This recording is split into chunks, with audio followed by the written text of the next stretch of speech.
But first యాక్టింగ్‌లోకి అంటే ఈ hosting ఛానెల్‌లో హోస్టింగ్ దగ్గర నుండి సినిమా యాక్టింగ్ వైపు అంటే అది అన్‌ఎక్స్‌పెక్టెడ్‌గా జరిగిపోయిందా? బట్ ఇంటెన్షనల్‌గా అండ్ మీ వారి సపోర్ట్‌తో జరిగిందా? ఆయన సపోర్టే ఆబ్వియస్‌గా. నేను మూవీస్‌లోకి వచ్చానంటేనే ఆయన సపోర్ట్ అది. మ్యారేజ్ అవ్వకపోయినుంటే మేబీ మూవీస్‌లోకి వచ్చేదాన్ని కాదేమో. మీడియాలో కంటిన్యూ అయ్యేదాన్నేమో.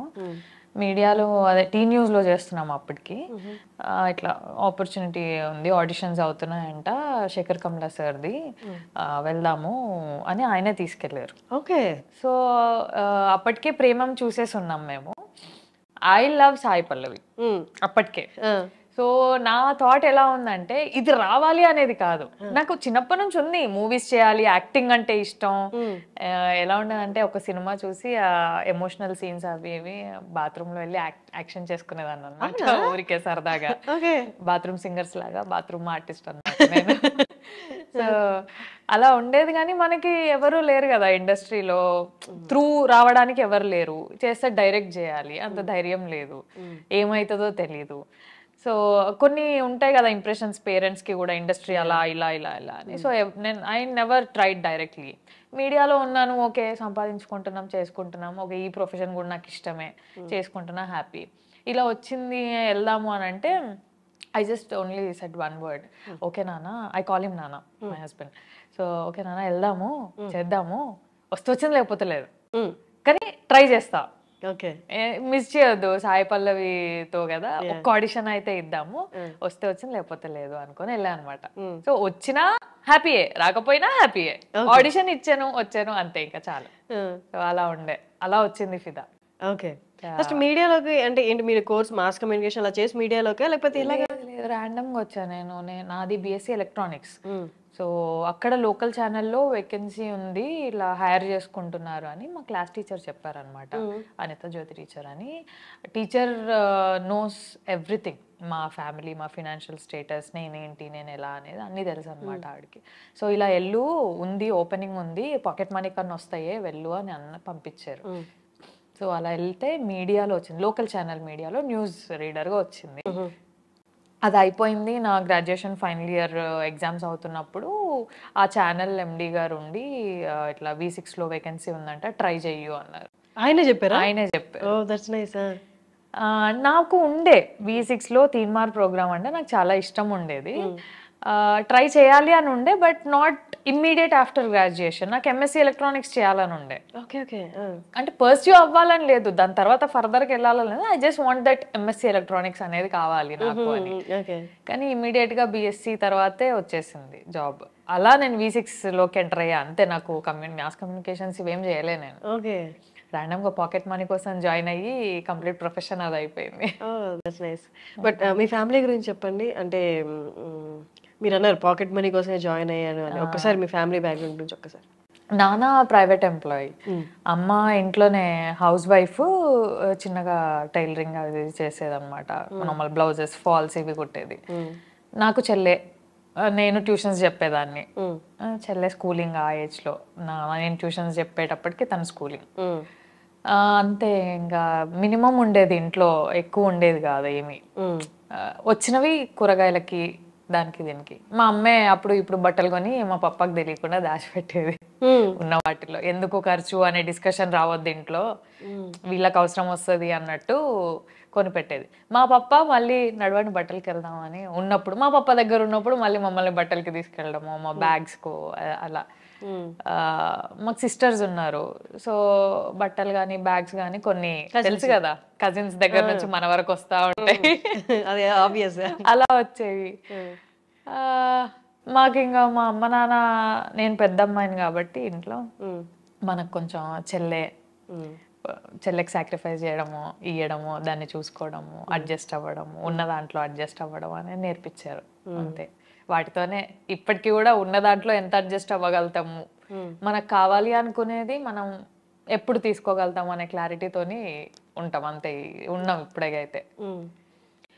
ఎక్కడ నిజామాబాద్ దగ్గర? ఇక్కడ లోకల్. అండ్ నేను 10th ఉన్నప్పుడు ఇంకా హైయర్ స్టడీస్ పెరుగుతున్నాయి కదా అని మా నాన్న ఊరు వెళ్ళిపోయారు వ్యవసాయం కోసం. అక్కడ కొన్ని 2-3 years వ్యవసాయం చేసి మళ్ళీ రిటర్న్ వచ్చి అలా నడుస్తుంది ఇప్పుడైతే ఆల్ గుడ్. కానీ అక్కడి నుంచి రావడం అనేది నాది కూడా ప్రాపర్ నెల్లూరు. అంటే నన్ను బేస్ చేసుకుని అడుగుతున్నా. అంటే అక్కడ వేరు, టౌన్లు వేరు, సిటీలు వేరు. టౌన్లో ఉన్నప్పుడు ఇంత అవగాహన లేకపోయినా కొన్ని కోరికలు అయితే ఉంటాయి. కొంతవరకు ఇది కావాలి, అది కావాలి, ఒక పొజిషన్లో ఉండాలి అని. నిజామాబాద్ నుంచి వచ్చేటప్పుడు ఏ కోరికలతో వచ్చారు? పెద్దగా ఏం అనుకోలేదు, V6లో చేయాలి అనేదే ఉండే. కానీ నాకు భయం, నేను ఎప్పుడు నిజామాబాద్ వదిలి బయటికి రాలేదు, చదువుకోవడానికి కూడా రాలేదు, నాట్ ఈవెన్ హాస్టల్. నిజామాబాద్లో అమ్మ దగ్గరే ఉండేదాన్ని. అప్పుడప్పుడు సరదాగా అమ్మ పప్ప ఇట్లా బెదిరించారు అనమాట, హాస్టల్ వేస్తామని. ఏడ్చేసేదాన్ని నేను ఉండను హాస్టల్లో, నా వల్ల కాదు అని. కానీ అట్లాంటిది గ్రాడ్యుయేషన్ తర్వాత ఫస్ట్ టైం హాస్టల్లో ఉండాలి, ఆ బెంగ, సిటీలో ఏం తెలీదు, బస్సులు పట్టుకోవాలి, బస్సుల్లో తిరగాలి, ఆ భయం ఉండింది అంతే. అక్కడ సెటిల్ అవ్వాలనేదే ఉండే కానీ ఫ్యూచర్గా పెద్ద ఏం ఆలోచించలేదు. ఫస్ట్ ఇది దాటగలిగితే చాలు. అండ్ అప్పటికీ నాకు తీన్మార్ అంటే ఇష్టం కాబట్టి దాంట్లో వస్తే చాలు, అందులో చేసుకోవాలి హ్యాపీగా అనేదే ఉండే. బట్ హైదరాబాద్కి వచ్చాక ఇబ్బందులు ఏం ఫేస్ చేయలేదా? టౌన్లో ఉన్నప్పుడు అంటే మన వాళ్ళు, మన ప్రపంచం అంతా, ఇక్కడ డిఫరెంట్ మైండ్ సెట్స్ ఉంటాయి. ఒక మాట మొహం మీద అనడానికి కూడా ఎవరు ఆలోచించారు, ఎందుకంటే ఎవరి లైఫ్లో వాళ్ళు బిజీగా ఉంటారు. నేను అస్సలు అనలేను అలాగా. అంటే ఇప్పుడు ఏమో తెలీదు, ఇప్పుడు మన స్టాండ్ మనమే తీసుకోవాలనేది నేర్చుకున్నా. కానీ ఇబ్బందులు ఏం పడలేదా వచ్చినప్పుడు మీడియాలో? అంటే ఎవరైనా ఒక మాట అంటే భయపడిపోయి ఊరు వెళ్ళిపోతా అనుకోవడం, లేకపోతే ఈ కష్టాలు అవి చూడక ఈ గందరగోళం లైఫ్? అలా అస్సలు అనుకోలేదు.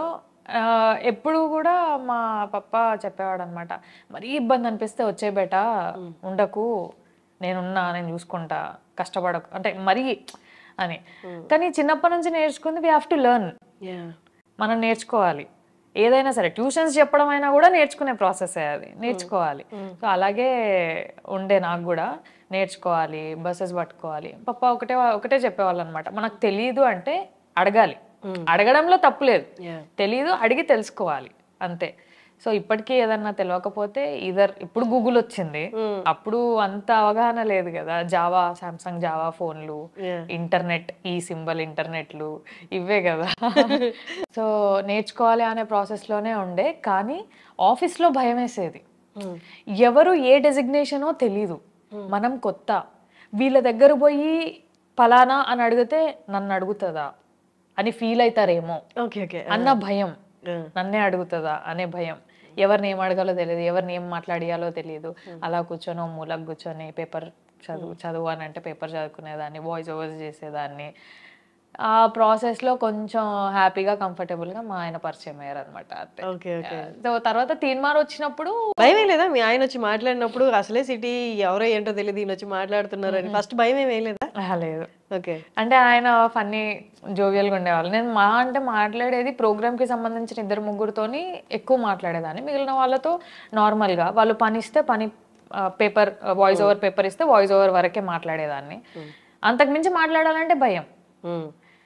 కోయడ్ కాదు మనది, నేను 6th వరకే కోయడ్, తర్వాత గర్ల్స్, ఇంటర్మీడియట్ గర్ల్స్, డిగ్రీ మళ్ళీ కోయడే, కానీ బాయ్స్తో ఎక్కువ మాట్లాడేదాన్ని కాదు, భయం ఏదో తెలీదు. మనకొకటి పెంచుతారు కదా, అబ్బాయిలు ఎక్కువ మాట్లాడొద్దు, వాళ్ళు అలా అంటారు ఇలా అంటారు అని. సో ఆ బౌండరీస్ లోనే పెరిగా నేను కూడా. సో ఎక్కువ మాట్లాడేదాన్ని కాదు. సో మాట్లాడించినప్పుడు కొంచెం కంఫర్టబుల్ జోన్ ఇచ్చారు ఆయన మాట్లాడినప్పుడు. సో అలా కంఫర్ట్ ఉండే అక్కడే.